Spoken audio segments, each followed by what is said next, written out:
Les amis, ça faisait un petit moment que je voulais vous parler de ce sujet. Comment reconnaître un bon atelier qui prendra bien soin de votre bécane?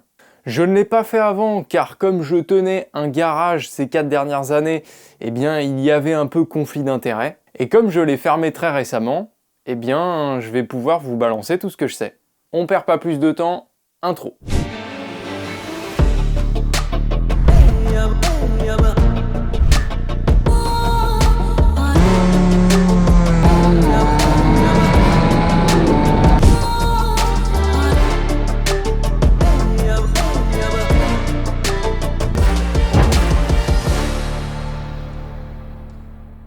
Voilà, si tu ne me connais pas ou que tu étais passé à côté de l'info, j'ai tenu un garage pendant les 4 dernières années que j'ai fermé récemment pour me consacrer à YouTube.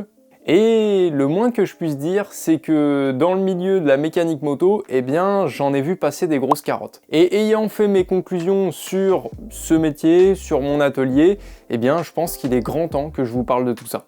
Donc aujourd'hui, ma mission, ça va être de te donner toutes mes astuces pour trouver une bonne adresse pour faire entretenir et réparer ta moto.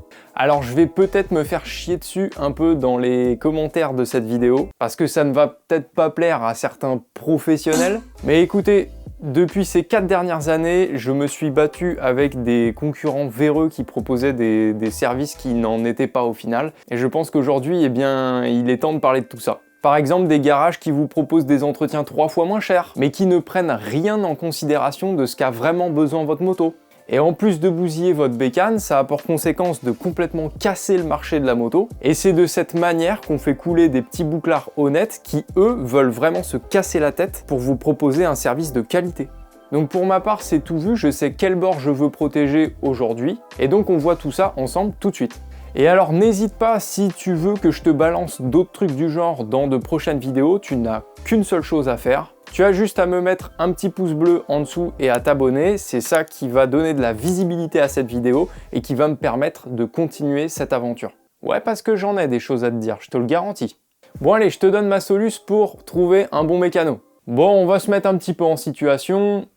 T'as besoin d'un entretien, tu as, je sais pas, un CB500, un MT-07, n'importe. Ta moto a 36 000 km, tu veux l'entretien des 36 000. Donc tu te rends à ton garage près de chez toi. Donc tu te pointes au comptoir et tu exposes ton besoin, donc tu veux ton entretien des 36 000 km. Et là, ça va être très rapide, tu vas pouvoir analyser qui tu as en face de toi dans les premières phrases qui va répondre. Un vrai mécano ou bien un vrai réceptionniste du métier va devoir te questionner sur l'historique de ta moto. C'est inévitable. Sur les derniers entretiens qu'il y a eu, s'il y en a eu certains qui ont été loupés, de quand ils datent, s'il y a eu du curatif entre-temps. Il doit absolument chercher à comprendre ce qu'a vécu ta moto ces derniers temps. Bah ouais, sinon t'imagines, c'est comme si t'allais chez le médecin avec une douleur, et le médecin, il te pose 0 question, il t'ausculte pas. Doliprane, cassez-vous, vous aurez plus mal. T'imagines? Ça te choquerait un peu, non?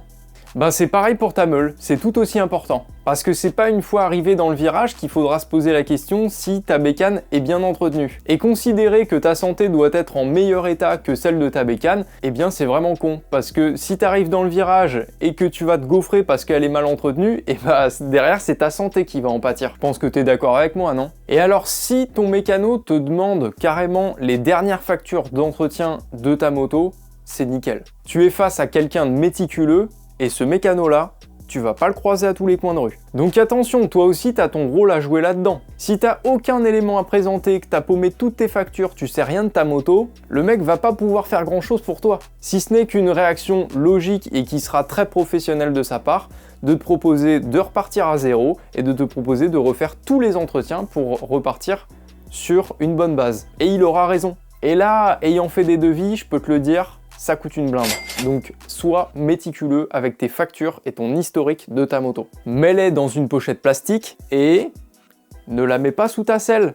Parce que le papier, ça aime pas l'humidité. Je parle en connaissance de cause. Beaucoup se sont fait niquer. Alors après, le souci avec ces services, c'est que tu n'as pas accès à l'atelier. Donc tu vas pas pouvoir tout contrôler. Et heureusement pour le mécano, ce serait chiant. Donc là, à part te dire de monter dans un arbre avec des jumelles pour espionner ce qui se passe dans l'atelier, je vais pas pouvoir te proposer grand chose. Par contre, je peux bien te donner encore 2 conseils qui vont t'aider à ce sujet. Et le premier que je vais te donner, c'est de ne surtout pas te fier à la sympathie de la personne qu'il y a en face de toi. Et ça a l'air très con. Parce que les gens qui t'entubent, ils sont toujours sympathiques au premier abord. Bah oui, il faut bien qu'ils compensent avec quelque chose. Parce que tu peux même avoir des passionnés inconditionnels qui travaillent super mal. Soit on leur a pas montré, soit on leur a pas appris, ou bien tout simplement ils ont la flemme. Et c'est l'un des grands fléaux aujourd'hui d'ailleurs. Et j'en connais quelques-uns des loulous comme ça. Alors ils sont très sympas, et même certains, j'ai même des potes qui sont comme ça, mais ils bossent mal. Mais bon, il n'y a pas que du négatif, attention, sur cette vidéo, pour l'instant on a un peu l'impression que je suis en train de tirer dans les pattes de tous les garages, c'est pas du tout le cas, il y a beaucoup de garages qui bossent très bien. J'ai d'ailleurs mon pote Thibaut de l'atelier Jazz Moto à qui je fais une petite pub très volontairement parce que c'est un mec qui est très compétent dans son milieu. Je vous mets sa petite fiche si par hasard vous êtes dans le Morbihan, c'est une adresse que je vous conseille les yeux fermés. Ben ouais, parce que des gars comme ça qui ont de l'or dans les mains, ça se pousse vers l'avant. Et ça m'amène d'ailleurs au deuxième dernier conseil que j'ai à te donner, c'est que quand tu as trouvé une bonne adresse, un bon garage, partage-la. Que ce soit à l'oral autour de toi, mais s'il te plaît, rédige un avis Google. Parce que bon, c'est pas infaillible, mais quand tu te pointes dans une boîte où il y a plus de 50 avis, t'as quand même une moyenne qui donne à peu près l'aperçu d'où tu fous les pieds. Et cet avis que tu vas laisser, il va avoir beaucoup plus de portée que ton bouche à oreille. Et pareil, si tu t'es pris une grosse carotte par un garage, avis Google. Par contre, attention, s'il vous plaît, le métier de mécanicien moto est rempli d'emmerdes et d'imprévus. C'est malheureusement un taf qui est régi par la loi de Murphy elle-même. Et donc le problème que tu vas avoir avec lui peut être souvent indépendant de sa bonne volonté. Alors sois tolérant avec lui. Ne le défonce pas non plus pour une trace de doigt sur un carénage, ça n'a pas de sens. Et prends le temps de rédiger un petit message, c'est très important. Ça permet, s'il est positif, d'encourager ton mécano à continuer à bosser d'une bonne manière et de façon pérenne, parce que l'encouragement dans la vie professionnelle, c'est hyper important et ça a une grande valeur quand ça vient du client. Et à l'inverse, si c'est négatif, ça va peut-être pouvoir permettre aux pros de pouvoir se remettre en question.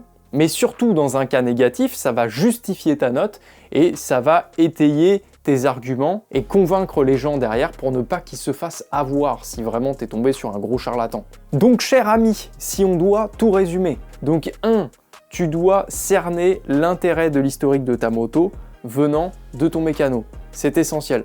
Un devis, ça prend un peu de temps à faire, c'est normal. Il faut prendre en considération ce qu'a vécu la bécane. Méfie-toi des révisions type vidange plus filtre à huile, toute simple, qu'on te propose en 2 minutes. C'est très rare qu'il n'y ait que la vidange et le filtre à huile à faire. Il y a toujours un truc qui a été oublié dans une révision. Donc si on te propose vidange filtre à huile, méfie-toi. 2, présente-toi toujours à l'atelier avec l'historique de ta moto. Si tu as fait des entretiens toi-même, note un peu ce que tu as fait, même tes factures de pièces, etc.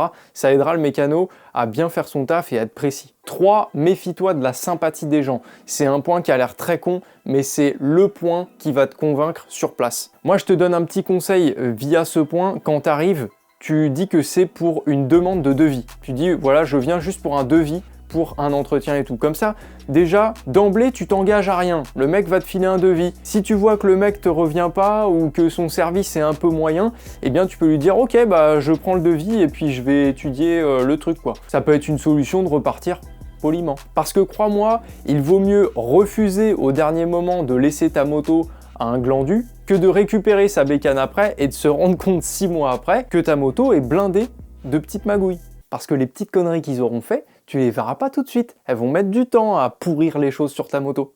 Et 4e conseil, partage tes bonnes adresses autour de toi, à l'oral, mais aussi, comme on a vu, via les avis Google.